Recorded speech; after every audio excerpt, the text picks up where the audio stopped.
అందరికీ నమస్కారం. వెన్నెల్లో చందమామ కథలకు స్వాగతం. ఈరోజు కథ 3 ప్రశ్నలు. పూర్వం అవధదేశపు రాజుకు ఒక అందాల రాశి అయిన కుమార్తె ఉండేది. అపూర్వమైన ఆమె సౌందర్యం గురించి విని ఎక్కడెక్కడి దేశాల రాజకుమారులు ఆమెను వివాహమాడాలన్న కోరికతో వచ్చేవారు.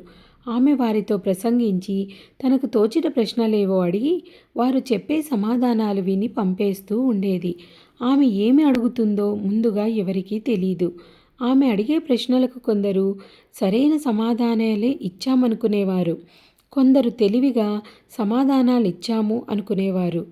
ఏమైనా ఆమె ఎవరినీ వివాహమాడలేదు.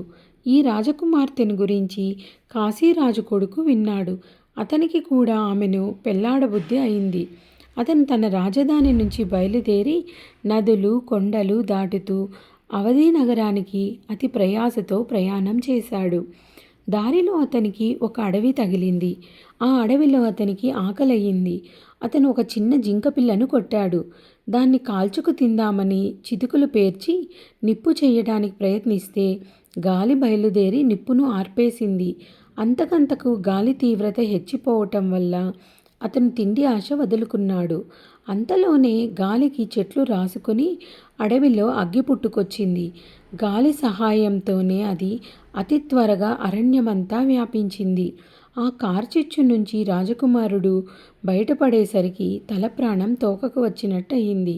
అతను చీకటి పడే వేళకు అడవి అవతల ఉన్న మైదానపు భూములు చేరుకున్నాడు. ఆకలి దహించుకుపోతున్నది. కొద్ది దూరంలో అతనికి ఒక పూరి గుడిసె కనపడింది. ఆ గుడిసె వెలుపల ఒక స్త్రీ రాళ్ల పొయ్యి పెట్టి దానిమీద ఒక కుండలో గంజి కాస్తున్నది. ఆ గంజి కోసం 7-8 మంది పిల్లలు కాచుకొని ఉన్నారు. రాజకుమారుడు ఆ స్త్రీని చూసి, రోజల్లా తిండి ఆకలి బాధ తీరే ఉపాయం ఏదన్నా చేస్తావా అని అడిగాడు. కొంచెం ఆగు నాయనా, మాతో పాటు ఈ గంజే తాగుదువు గాని అన్నదా స్త్రీ. తర్వాత కుండలో ఉన్న గంజిని ఆమె రాజకుమారుడికి కడుపు నిండా పెట్టింది. మిగిలినది ఆమె బిడ్డలకు చాలలేదు. ఆమెకు ఒక చుక్క కూడా మిగలలేదు. రేపొద్దున కడుపు నిండా తిందురుగాని ఈ పూటకు పడుకోండి అని ఆ స్త్రీ తన పిల్లలకు చెప్పింది.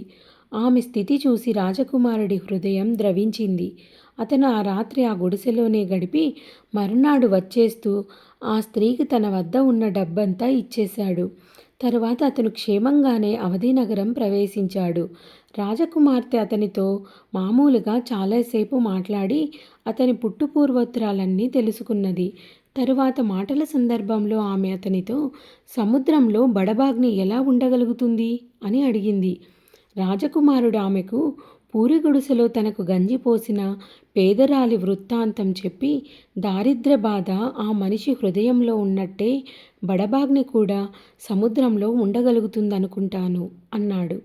మరి కొంతసేపు సంభాషణ సాగాక రాజకుమార్తె, మిత్రులుగాను శత్రువులుగాను కూడా ఉండేదెవరు అని రాజకుమారుణ్ణి అడిగింది. రాజకుమారుడికి అడవిలో తనకు కలిగిన అనుభవం గుర్తొచ్చింది. తనను నిప్పు చెయ్యనివ్వని గాలే అడవిలో కార్చిచ్చు పుట్టించి వ్యాపింపజేసింది. అతను ఆ అనుభవం రాజకుమార్తెకు చెప్పి, నిప్పు గాలి తీసుకున్నట్టయితే అవి శత్రువులు మిత్రులు కూడా అనవలసి వస్తుంది కదా అన్నాడు. మరి కొంతసేపు మాటలు నడిచాక రాజకుమార్తె, రెక్కలు లేకుండా ఎగిరేది ఏది అని అడిగింది. దానికి రాజకుమారుడు నవ్వి, మనసు రెక్కలు లేకుండా ఎగరగలదనడానికి సందేహం లేదు. నేను నిన్ను గురించి వినగానే నా మనసు ఎగిరి నీ దగ్గరకు వచ్చి వాలింది.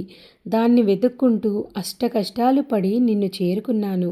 ఇలా వస్తున్న సంగతి ఎవరికీ చెప్పను కూడా లేదు అన్నాడు. తన ప్రశ్నలకు కాశీ రాజకుమారుడు అనుభవపూర్వకమైన సమాధానాలిచ్చినందుకు రాజకుమార్తె చాలా సంతోషించి అతన్ని భర్తగా వరించింది. ఇద్దరికీ వైభవంగా పెళ్లి జరిగింది. కథ సమాప్తం. ఈ కథ మీకు నచ్చిందనుకుంటాను. నచ్చినట్టయితే లైక్ చేసి షేర్ చేసి మా ఛానల్ని సబ్స్క్రైబ్ చేసుకొని ఎంకరేజ్ చేస్తారని ఆశిస్తున్నాను. Thank you.